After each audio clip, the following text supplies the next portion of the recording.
Too many men feel powerless, but no one tells them the truth. They are the kings of their lives. You are the king of your life. And if you're not, you can be. We'll show you how. In this video, we're giving you battle-tested Stoic tools that will teach you how to be in charge. I'll tell you a secret. You don't get to be king by asking for permission. That permission isn't coming. And truthfully, you don't need it. Forget the validation. Ditch the approval seeking. Because the absolute first step to being your own boss is realizing you already are the boss of you, of your life. Before you can become the ruler of your own life, the first thing you have to do is mentally reclaim your throne. Think about it. How many times have you told yourself, "I can't," followed by some excuse? Because my boss won't let me. Or because I don't have the money. Or the classic, because I'm not good enough. These aren't reasons. They're excuses. They're chains made from self-doubt, created by you and accepted by you. But you don't have to accept them if you don't want to. Stoics call our weakness for excuses, giving up control. It's what stops most people from finding true freedom. They give their power to outside forces, to what others think, to social pressure, to fleeting emotions. They become puppets dancing to someone else's tune. But what if you could take back that power? What if you could train your brain to see yourself as the creator of your future and not as a victim of circumstance? That's where Stoicism's wisdom can help us. It teaches us to understand our emotions, master them, and use them to drive action. There is a way we can take back control. We can start with this simple, daily practice. Look in the mirror every morning and say, "I am in control of my own mind. I choose how I respond to every situation. I control what I can and accept what I can't." The power of daily intentional self-talk is real. When you say these things, you're using words and actions to strengthen the belief that you are in control. You're reminding yourself that you are in charge. No one will ever control you as much as you control you. Within your world, you are the king. So start saying it. And don't underestimate these simple phrases. They plant the seeds for a complete mindset change. And that change can be the foundation for a new life of personal freedom. This is where the Stoic idea of the ruling faculty comes in. It may sound fancy, but it's very simple and incredibly powerful. Think of your ruling faculty as the CEO of You Incorporated. It's the part of you that makes decisions, processes information, and directs the actions of the rest of the company, your body, your emotions, your thoughts. In short, you must start making executive decisions. The head of an organization, like a CEO or a king or a queen, makes decisions. The idea is for you to be that decision maker. But for this to work, you must do your part. The key takeaway here is that most people abdicate this power. It's like they're letting an intern run their life. Their real ruler is the emotions of the moment, the opinions of others, and 5-second pleasures. They give away their power to outside forces. Then they wonder why they feel lost, empty, and adrift. But here's the truth. You have the ruling power. You are the sovereign of your mind. It's there, waiting to be used, like a hidden superpower. The problem is, it's weak. It's been starved by years of having no authority. You'll have to work to nurse it back to full strength. If you do that, it can take back control. If you take responsibility for the things in your life, you can become that ruler once again. Because responsibility isn't just about paying bills and showing up on time. It's about understanding that you are the architect of your own experience. Think of it like this. You are the king, but a king ruling over a very specific, very limited kingdom, consisting of your actions, your reactions, and your thoughts. Everything else is outside your borders. Worrying about it is wasting energy on things you can't change. And feeling sorry for ourselves won't help either. What we need is actions and emotions that help, not regrets that don't. We all fall into victim thinking sometimes. It loves to blame and deflect to outside forces. My boss is unfair. The world is rigged. I had bad luck. It's an easy but comforting trap to fall into, and it has some truth to it. Obstacles do exist, and unfair things definitely happen in this world.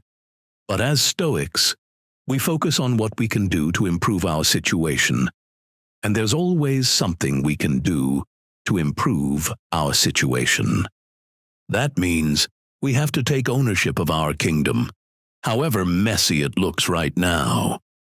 We have to take radical ownership of everything we can change. We have to enact change from top to bottom and start changing from the top down. So we start with radical ownership. We start by looking inward, even when it's painful. For a sticky problem in our lives, this might mean saying, "This situation is bad. But what can I do about this? Or learn from this to make my life better? What action, however small, can I take right now to move things in a better direction?" We have to work with what we have, with where we are. So we begin there, by taking stock of what we have. So, be practical. First, create a sphere of influence map. Take a piece of paper and draw a big circle in the middle. Inside that circle, write down everything you directly control. Your attitudes, your habits, the words you choose, the skills you have. Outside that circle, write down everything else: the weather, other people's opinions, the stock market, the traffic, everything you can't directly control. For the next week, focus only on the things inside your circle. Let go of trying to control the things outside. For now, focus on you, on mastering yourself. Let's be honest. Too often, we react instinctively instead of responding intelligently. For example, we lash out in an instant of anger, only to regret what we said or did later. Emotional reactivity is something we usually can improve on. At the extreme, it's like handing the controls of your actions to whoever pushes your buttons. It puts you in a passive position instead of the active one. And a real king or queen is not passive. You can do better. And the Stoics had a strategy to make us better at this.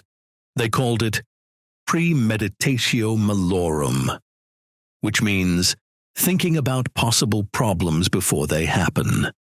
The idea is to deliberately imagine potential problems. When you do this, you prepare yourself for them. Think of it like this. A soldier doesn't wait until the battle starts to learn how to use his weapon. He practices beforehand. That's what we're doing with this visualization practice.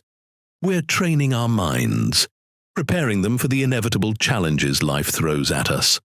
So try it. Try thinking for a moment, not too deeply but briefly, about what could go wrong with your life. Instead of letting every bad thing sneak up on you, see if you can spot one. I can give you a simple one. the start of the work week, which is usually hard for most people. Think about what that might mean for you. Then see if, when the next work week starts, it was difficult, like you anticipated. If it is difficult, and you saw that coming, then in the moment of difficulty, this little preparation could be helpful. Of course, there are steps to this. You can't just flip a switch and suddenly control your emotions. The key is creating distance.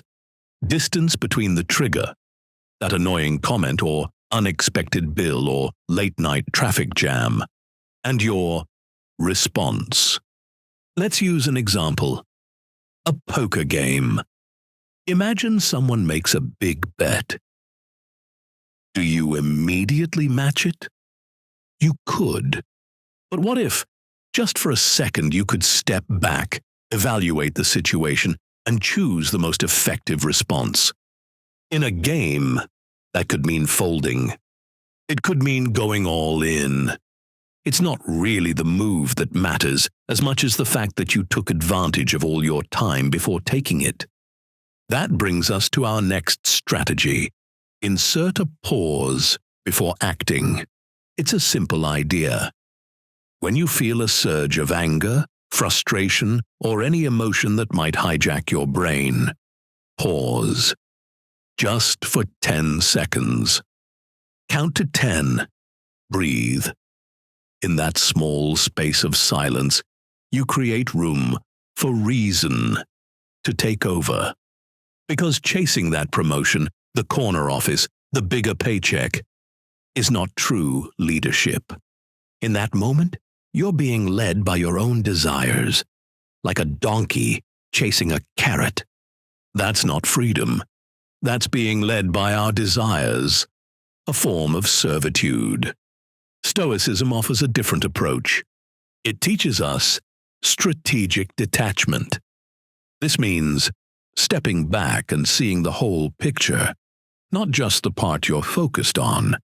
Imagine you're an astronaut looking down on Earth, at that online argument making you angry, or that looming deadline stressing you out.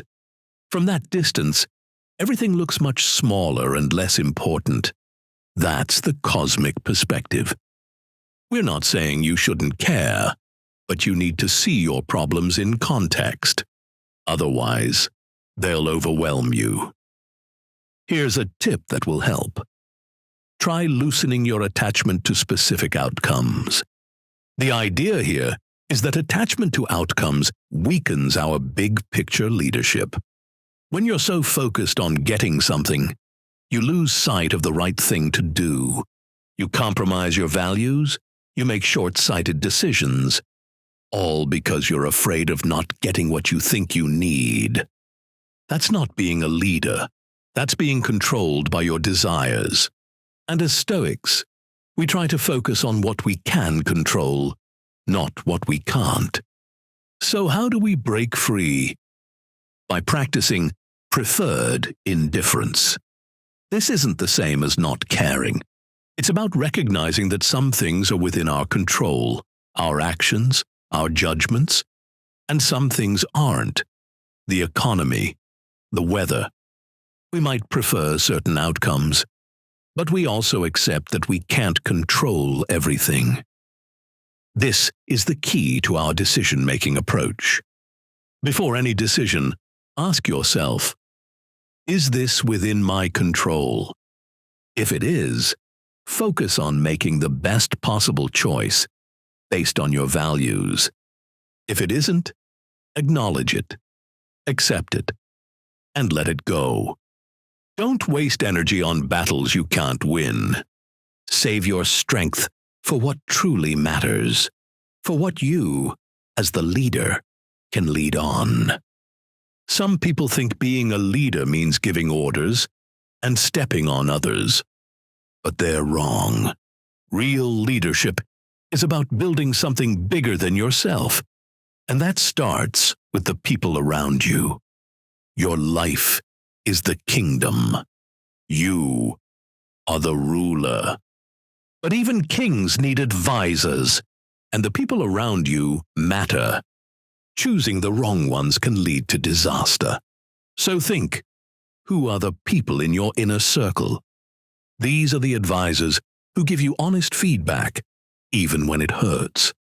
The allies who support you when things get tough, and the adversaries who challenge you, appropriately, when you need to hear it. Because understanding your weaknesses and learning from them is crucial. The friendships in your life should be about more than partying and shallow praise.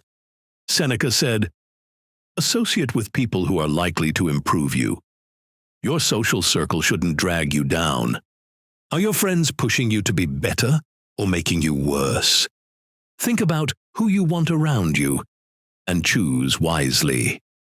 Stoicism is about knowing what you can control and what you can't. And you can control who you allow into your inner circle.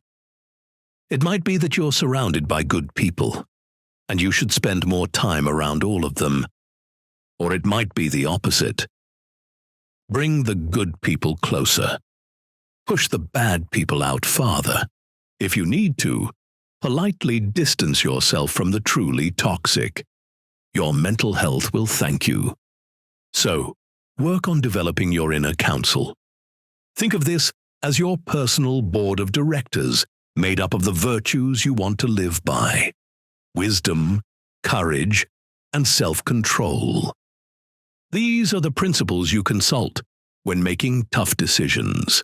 The values that guide your actions. They are always there, ready to offer guidance. Make them count. Because when we talk about acceptance, we only mean that for the things we can't control. True acceptance isn't about giving up. It's actively choosing what you will allow into your life. Think of your environment as a garden. You don't control the weather, but you do control what seeds you plant and what weeds you pull. Start with physical space. Look around you. Does your space say leader or mess? A cluttered desk isn't just untidy, it's a monument to unmade decisions. It's visual noise, drowning out the signal of your ambition. Your bedroom, your office, even your car. They're extensions of your mind. Do they promote order, discipline, and focus? Or do they encourage chaos? Seneca said, "It is not the man who has too little, but the man who craves more. That is poor." The Stoics weren't against possessions, but they understood that owning too much can trap you. Every object demands your attention, your maintenance, your worry. A minimalist space isn't about deprivation. It's about freeing up mental space for what truly matters. It's about opening up space for your purpose, your character, and your leadership. So, be practical. Do a room-by-room sovereignty check, starting with your bedroom. What's the first thing you see when you wake up? Is it a phone full of notifications? Or is it a clear view of the day ahead? A book on philosophy might be a good thing to have on your bedside table. The answer to this says a lot about where your day is headed. Then, create your own constitution. Think of it like a personal code of laws. What do you stand for? What will you not tolerate? These are the principles you carve into your soul. Some people mock the idea of personal rules. They say, rules are for followers. I like to be free. But here's the Stoic paradox. True freedom comes from self-discipline. Without clear values, you're just blown around by circumstance. You're reacting, not acting. So, define your core principles. What virtues will you live by? Choose your pillars and build your life on them. The Stoics knew that true fulfillment wasn't about gathering wealth or power, but about making a positive impact on the world. So, how does your daily work connect to this bigger vision?